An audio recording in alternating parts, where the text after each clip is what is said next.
సిలువలో పలికిన రెండవ మాట లూకా సువార్త 23వ అధ్యాయం 43వ వచనం.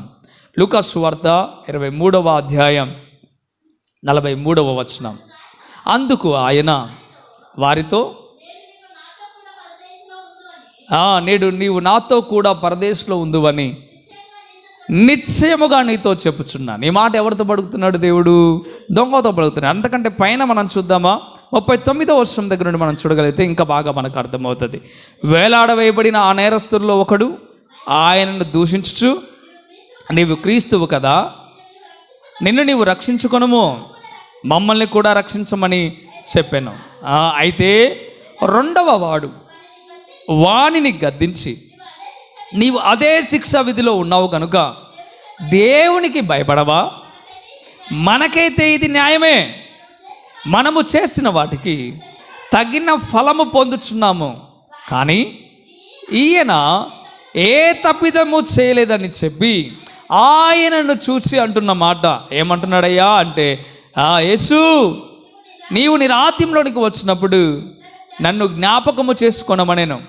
అందుకు ఆయన వానితో, యేసు ప్రభు వారు అంటున్నాడు, అప్పుడు ఆయనతో అంటున్న మాట, నేడు నీవు నాతో కూడా పరదేశంలో ఉందువని నీతో నిశ్చయముగా చెప్తున్నానని యేసు ప్రభు వారు రెండో మాటగా పలికారు. ఇక్కడ సిలువ వేయబడిన యేసు ప్రభుకి కుడివైపు ఒకళ్ళు, ఎడమవైపు ఒకళ్ళు సిలువ వేయబడ్డారు. అయితే ఇగో మొదటి దొంగ అంటున్న మాట, నీవు నిజంగా దేవుడు అయితే, నువ్వు నిజంగా దేవుని కుమారుడు అయితే నిన్ను నువ్వు రక్షించుకొని మమ్మల్ని కూడా రక్షించరాదు. అది ఎవరి మాట? సాతాను మాట.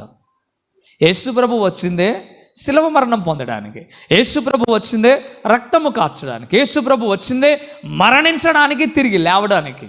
ఆయనే కనుక మరణించకపోతే మరణపు ముళ్ళు విరిచే అవకాశం ఉండదు. ఆయనే కనుక మరణించకపోతే పరలోక రాజ్యానికి మనకు మార్గము ఉండదు.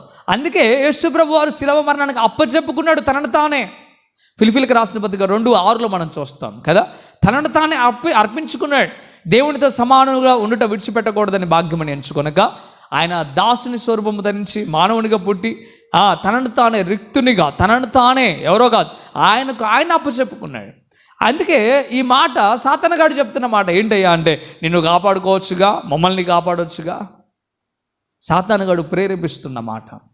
కానీ మారు మనసు లేనివాడు అలా మాట్లాడతాడు. ఈరోజు చాలామంది కూడా మాట్లాడే మాట ఇదే, యేసు ప్రభువే నిజమైన దేవుడైతే సిలువ దిగి ఉండాల్సిందిగా, యేసు ప్రభువే నిజమైన దేవుడైతే ఆయనకు దించిన 3 మేకులు పీక్కోవచ్చు కదా, యేసు ప్రభువే నిజమైన దేవుడైతే అంత బాధ పెడుతుంటే ఆయన ఎందుకు భరించాలా?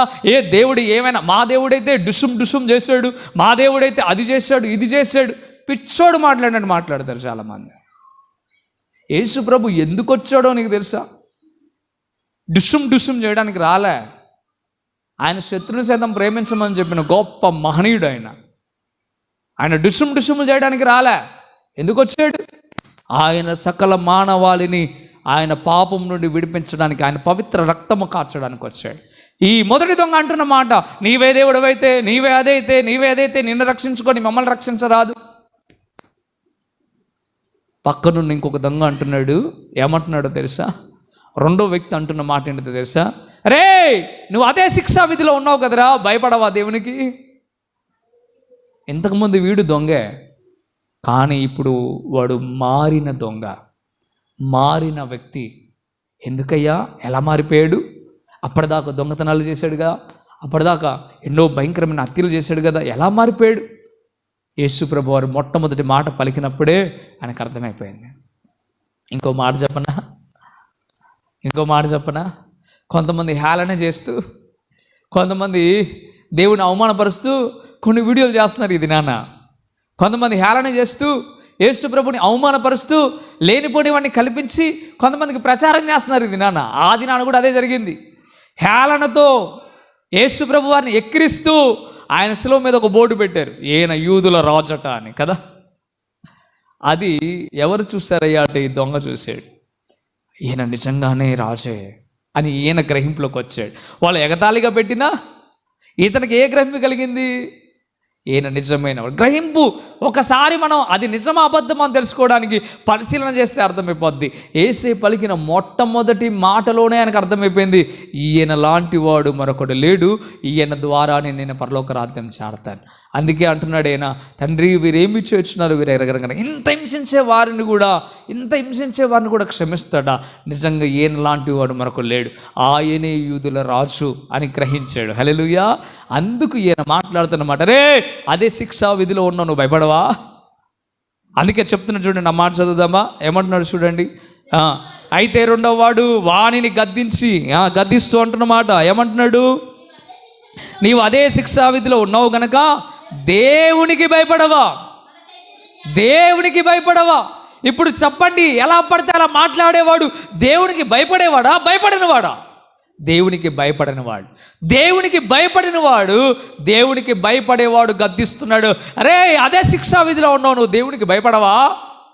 ఇంకా ఎంతకాలం ఇలా ఉంటావు? ఇంకెంతకాలం ఇలా జీవిస్తావు? ఇంకెంతకాలం ఇలా బ్రతుకుతావు? దేవునికి భయపడవా? చచ్చేటప్పుడు కూడా నీలో మార్పు రావట్లేదు కదరా, ఎంతకాలం ఇలా ఉంటావు అని గద్దించడం ప్రారంభిస్తున్నాడు. దేవునికి భయపడవా? ఇంకేమంటున్నాడు చూడండి, భయపడవా? మనకైతే ఇది న్యాయమే. మనం చేసిన తప్పులకి, మనం చేసిన స్థితికి, మనం ప్రవర్తించిన ప్రవర్తనకి ఈ శిలువ మరణం అనేది మనకు న్యాయమే. ఇలా చచ్చిపోవడం మంచిదే, ఎందుకంటే మనం చేసిన వాటికి ఇది న్యాయమే అని చెప్పడం ప్రారంభిస్తూ ఇంకేమంటున్నాడు చూడండి. ఇంకేమంటున్నాడు?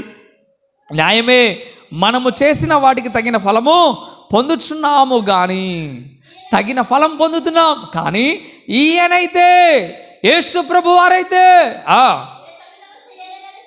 ఏ తప్పిదము చేయలేదని చెప్పి, హల్లెలూయా, యేసు ప్రభుని ఎంత గమనిస్తున్నాడు చూడండి. అన్న ఉడికిందా లేదా అని చూడడానికి అన్ని మెతుకులు పిసకాలా? చెప్పండి, మీరు అంతే చేస్తారా?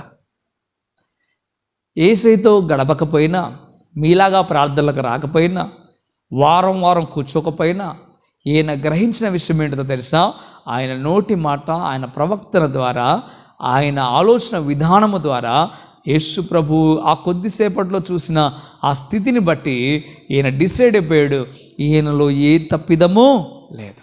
ఎంత బాధపడుతుంటేనే ఏమన్నప్పుడు సాధారణమైన స్థితిలో ఏమంటాడైనా?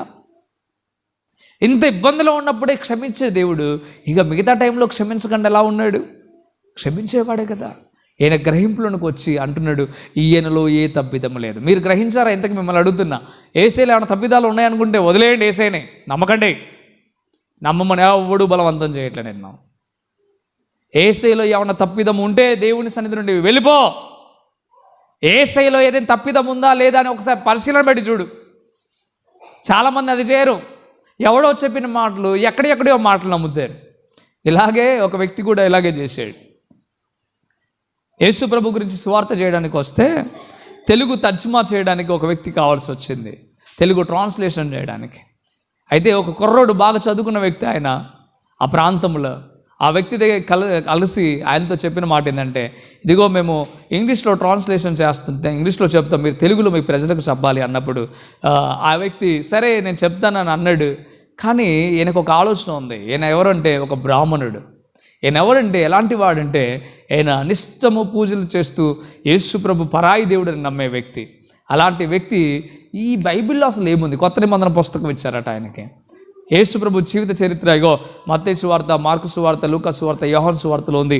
ఒకసారి చదువు, ఇందులో ఉండే మేము చెప్తాం అన్నప్పుడు అసలు యేసు ప్రభు ఎక్కడో కాడ తప్పు చేసి ఉంటాడు, ఆయన పట్టుకోవాలి అన్నట్లుగా, ఆ తప్పులు నేను బయట పెట్టాలి అన్నట్లుగా ఆయన బైబిల్ చదవడం ప్రారంభించాడట. అద్భుతంగా బైబిల్ చదువుతూ ఉంటుంటే ఈయనలో తప్పులన్నీ బయటపడతా ఉన్నాయట. హల్లెలూయా. ఈయనలో తప్పులన్నీ బయటపడతా ఉన్నాయట. కానీ యేసు ప్రభులో ఒక తప్పైన ఉందని చూసి ఎంత పరిశోధన చేసి వెతికినా ఆయనకు దొరకలేదట. ఆయన మరి ఎవరో కాదు, ఆర్కే మూర్తి గారు. బలమైన సేవకుడు, రేడియో ప్రసంగం చేసిన వ్యక్తి, గొప్ప సేవ చేశాడు ఆయన తన జాతిలో ఉండి బయటకు వచ్చి యేసు ప్రభువుని నమ్ముకుంటుంటే, తక్కువ జాతి దేవుణ్ణి ఎందుకు నమ్ముకుంటావురా, నువ్వు తక్కువ వాళ్ళని ఎందుకు నమ్ముకుంటావురా, అవసరమైతే మనలో ఏమైనా లోపాలు ఉంటే వాటిని సరిచేయరాదు అని అంటే, ఆయన ఒక్క మాట మాట్లాడాడట. ఏమని మాట్లాడంటే, నన్ను సరిచేసేది నాకు కావాలి కానీ నేను సరిచేసేది నాకు అవసరం లేదన్నాడట. ఎంత గొప్ప మాట మాట్లాడాడు. బైబిల్ తనను సరిచేసింది, దేవుని వాక్యం తనను సరిచేసింది. ఒక మాట మిమ్మల్ని అడుగుతున్నా, యేసయ్యలో తప్పు ఉందా లేదా అని ఒకవేళ తెలుసుకోవడానికైనా బైబిల్ చదువు. మత్తయి సువార్త, మార్కు సువార్త, లూకా సువార్త, యోహాను సువార్తలో ఆయన జీవిత చరిత్ర ఉంది. చదువు అవసరమైతే ఒక మాట అనే ముందు దేవుని వాక్యాన్ని బలంగా చదివితే అప్పుడు నీకు అర్థమవుతుంది దేవుడు ఎలాంటి వాడో. ఈరోజు నువ్వు గ్రహింపులోకి రావాలి, అర్థం చేసుకోవాలి. ఆయనలో తప్పు ఉందని ఎతకడానికి ప్రయత్నించిన ప్రతి ఒక్కరూ కూడా యేసయ్యకి బందీ అయిపోయారు, యేసయ్యకి దాసోహం అయిపోయారు. అపోస్తలుడైన పౌలు కూడా అలాగా దాసోహమైన వ్యక్తే. ఇంత మహా తేజస్సున నేను అనుకున్నాడు ఆయన. ఆయన్ని ఆర్పేద్దాం, యేసు ప్రభు ఎవరికి అవసరం లేదు అనుకున్నాడు. కానీ ఒక మాట, యేసయ్య తనను పట్టుకొని గొప్ప సేవకునిగా దేవుడు నిలబెట్టుకున్నాడు. హల్లెలూయా. ఎంతోమంది అలాగా, ఈ దీనదాసుడు కూడా అలాగే యేసయ్యలో తప్పు ఉందేమో అనుకున్నాను నేను. దేవుని ఒక వాక్యము వెలుగుల్లోకి వెళ్తే ఆయనలో ఏ దోషము కనపడలే. ఒకవేళ ఆయన నమ్మిన వారిలో లోపాలు కనపడవచ్చు, ఆయన సేవించే వారిలో లోపాలు కనపడవచ్చు, ఒకవేళ ఆయన గురించి ప్రకటన చేసే వారిలో ఒకవేళ లోపాలు కనపడతాయేమో, కానీ ఆయనలో మాత్రం ఏ లోపము కనిపించదో. ఈరోజు మనం బాగా అర్థం చేసుకోవాలి.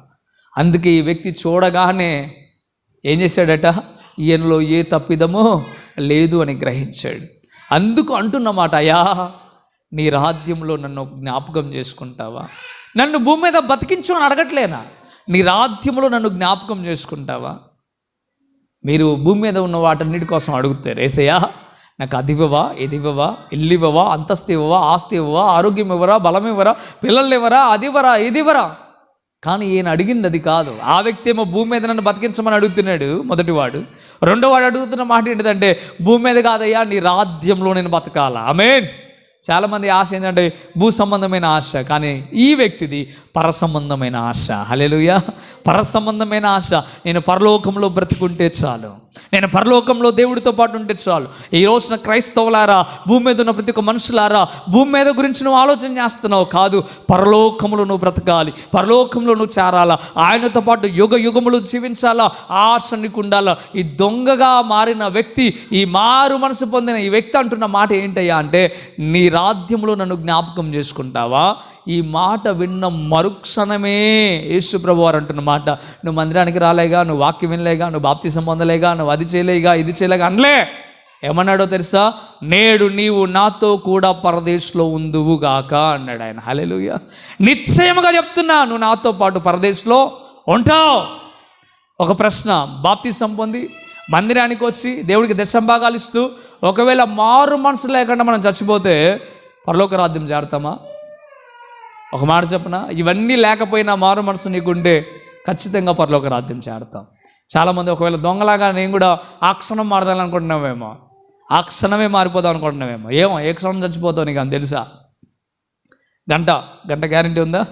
1 అవర్, 1 నిమిషం పాట పాడుతుందా, ఏ క్షణము కదా. నేను పాడితే ఎవరు ఎంటరే కదా, ఇక ఇక్కడ నుండి వెళ్ళిపోతారు కదా. ఏ క్షణం మానవుని జీవితం నీటి మీద బుడగ లాంటిది, గడ్డి మీద ఉన్న పువ్వు లాంటిది, గడ్డి పువ్వు లాంటిది. ఎప్పుడు వాడిపోద్దో, ఎప్పుడు ఆ బుడగ పగిలిపోద్దో తెలియదు. అందుకే మనం ఎప్పుడూ నిత్యము రెడీగా ఉండాలా. ఆ దొంగకు ఆ సమయం వచ్చింది, మనకు ఈ సమయం ఉంది. తప్పక మనం కూడా మారు మనసు పొందాలా, ఆయన రాజ్యము చార్చబడాలా. సెలవులో పలికిన రెండవ మాట ఏంటయ్యా అంటే, నేడు నీవు నాతో కూడా పరదేశంలో ఉందువుగాక అంటున్నాడు. నిశ్చయముగా చెప్తున్నాడు ఆయన. ఈరోజు మారు మనసు పొందిన వారితో దేవుడు చెప్తున్న మాట, పరలోక రాజ్యంలో స్థానం నీకుంది. దేవుడి మాట దీవించును గాక. ఆమేన్.